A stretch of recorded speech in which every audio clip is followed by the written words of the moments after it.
Good good afternoon. Ayan. Ito yung first vlog ko ngayong January 1, 2021. Ayan, Happy New Year sa lahat. Kasama natin ngayon si Nanay Cristina Merino. Nanay Cristina Merino, no? Morino. Morino. Ayan, si Nanay Cristina Morino. Hindi natin naabutan yung asawa niya kasi may pinuntahan. Then yung ano kasi nila, yung hanap buhay or yung pinagkakakitaan lang nila sa araw-araw ay yung pag ano lang, yung asawa niya ay nagpapakain ng mga kambing. So hindi sapat ang pang-araw-araw nilang kinikita. Tapos isa siya sa nabigyan natin ng maagang pamasko. Kung mapapansin nyo, ito yung bahay nila. Ito yun. Ah, nagre-renta lang kayo dito? Hindi talaga to sa inyo? Isang buwan po.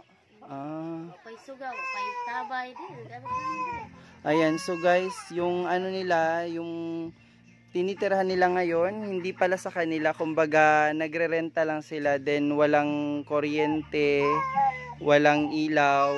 So solar yung ginagamit nyo. Gas lang, yung ano, yung lampara. Ayan. Then yung pinaka ano natin ngayon, yung pinaka pinuntahan natin, hindi yung sitwasyon or yung kalagayan nila. Yung anak nila yung concern, yung gusto nilang mabigyan ng pansin. Kasi nga last year pa no, nagbigay ano, nag-public na kayo, nag-post na kayo sa social media, pero hanggang ngayon wala pa ding ano, walang action or walang nangyari. Then, ano, napansin ko, last year pang nag-post sa social media, pero walang nangyari. Tapos, isa siya sa nabigyan natin ng maagang pamasko. Kung mapapansin nyo, nandito tayo ngayon sa Daan Mactan, Kawayan, Masbate. Ilang taon na po yung anak nyo po? Ano, isa din na siya katuig nito nga. Ayan, isang taon na po siya kalahati. Ayan. Anong pangalan? Christine May Morino. Then ngayon guys, live nating makakausap si Nanay Cristina Morino pati yung anak niya dahil ano daw, yung pinaka-concern nila, walang butas yung ari ng bata. Ipapakita namin sa inyo. Guys, ipapakita natin yung ano, walang butas daw yung ari ng bata. Ipapakita ko nga sila tanggap eh. Sana mabigyan po natin ng konting tulong kasi nga last year pa po silang nanghingi ng tulong sa halos lahat. Ginawa na nila lahat ng pamamaraan. Hain po. Medyo ano, medyo masilan yung ano natin. Wala na siya butas.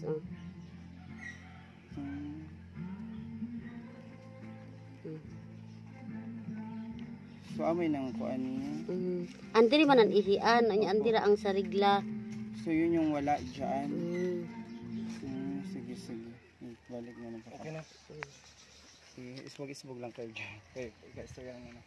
Ayan. Dapat ma-record. Pina-check up niyo po siya, te. Sa doktor or ano? Sa center lang, dito lang sa center sa Mactan. Hindi nyo pa po na-try na ipa-check up sa ano? Sa hospital. So, lumalaki yung bata na hindi pa natitingnan ng doktor. So, kung sakaling mag-ano po, may mag-volunteer na bigyan kayo ng pagkakataon na ipa-check up, okay lang sa inyo. Sige na, doon naman na siya kung ano sa inyo. Kung ano yung pwedeng ano. Okay. Basta yung concern nyo lang, ano yun, walang butas yung sarigla ng bata. Kasi babae po yung ano, anak ni Nanay Cristina Morino. Pero wala naman siyang ibang ano, karamdaman. Yan lang talaga yung concern nyo. Pero buti naman na nakita nyo agad na ganyan. Ilang months po, pagpanganak pa lang napansin nyo na? Or di, kaysa center man na ako anak dito sa binabistaw niya. Ang kaning midway po ako nagkuan mo din ko sa bata. Nahiling man lang nako isang nakabuo ng bata. Okay guys, so nung pinanganak daw yung anak ni Nanay Cristina Morino, hindi po sinabi sa kanya nung nagpaanak sa kanya na ganyan yung kalagayan ng bata. Then na-check niya po, isang buwan na yung bata or nandito na sa bahay nila bago niya napansin na may kakaiba po sa anak niya. Then yung pwede niyo pong isabi kung ano yung gusto nyong tulong kung sakali na kung ano yung pwedeng hingin nyo para maparating natin sa social media. Andyan po yung camera. Sabi to. Ang gusto ko lang kanin ma-operahan siya ba, ma-operahan lang ang iya kinatao ba. Tapos, Walang gusto ko tapos makuha na siya anong gatas, vitamins kay gamati gid siya kayo. Para mo ang timbang niya sa ni 5 kilos lang. Wala sa niya timbang. okay guys, yung gusto lang naman daw po ni Nanay Cristina Moreno na sana po maoperahan daw po yung yung sa vagina po ng kanyang anak kasi nga po walang-wala din po sila, din kahit nga po pambili ng gatas tsaka vitamins ng bata, hirap silang hagilapin para po maibigay sa bata yung pangangailangan araw-araw. So yun lang po yung nyo. Pero yung bata wala namang ibang dinaramdam. Malangin niya siya. Normal naman po yung nyo. Yung pag-ihi niya sa ngayon, Okay man lang pa. pag-ihi niya. Yung pinoproblema niyo lang, baka pag nagdalaga na, Yung pag daraga na gani kay daga nag-ingon sa kuha na kung magdagan ako no, mubaga man ko siya. okay guys, so ang dami palang mga tao or kapitbahay niya, mga kakilala niya na nagsasabi na baka pag lumaki na yung bata, mas magka-problema pa. So yung gusto na lang nila mangyari, kung may makatulong daw po, habang maaga pa, masolusyonan na yung problema nila. Tapos ano pa man, amo lang. Kuha sa sa iya ha. Tabangan na siya ba ma-opera. Pero sa ibang anak niyo po, normal naman. Normal man din akong duha kay tulo man din akong anak. Oo. Okay naman po. Mao lang ni siya ang problema namo kana akong pangtulo. Okay. So yun lang po, na sana maoperahan siya habang maaga pa. Ay, isod misa ko yan, akong bana. Pwede, Sa pwede kasimana niyo po makain. Tagalogon? Okay Hindi, lang. ma-translate mo na. Hindi, kung kaya niyo po. Ito makakaano. Sige, ako na lang ma-translate. Ano po? Sige, sabihin niyo na lang po. Akong bana, kuan man lang, aning ka mala sa kumbana, sa isa ka simana, makain ka mala siya 700 kay gamay malang ko sa kanding baya. Okay, so yung hanap buhay po ng asawa niya, yun nga, yung nagpapakain ng mga kambing, yung kinikita sa isang linggo, 700 pesos po. So, hindi daw po sapat yung kinikita. Pilit man na magtrabaho si Nanay Cristina, hindi pa rin kakayanin kasi nga yung anak niya, walang may makapagbabantay. Dalawa yung anak niyo po. Tatlo po. Tatlo yung isa, nasan? Nag-aaral na yung isa. Silang dalawa normal. Normal man na silang dalawa. Ang kanila ang problema na So, ilang na po, 1 year na kayong nanghingi ng tulong sa kahit kanino or sa social media, pero hanggang ngayon wala pa rin paman. walang nangyari. Okay. Ang gikuan ang kumanasan ni anak ni Johnny si Inday, ang gikuan mo sa Facebook. Wa pa man kuan. Wala daw. So, kung sakali po, pwede nyo po akong ipa-chat sa kakilala nyo po dito kung may updates na. Kasi i-upload po natin yan sa YouTube. Then, ipapa-share ko na lang.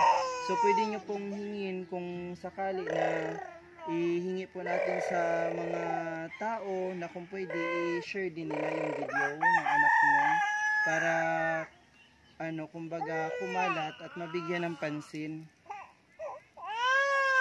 Pwede kayong manghingi ng tulong sa kanila. Para Yung pagani ni alalayan ng tao og gatas kay gamati kayo.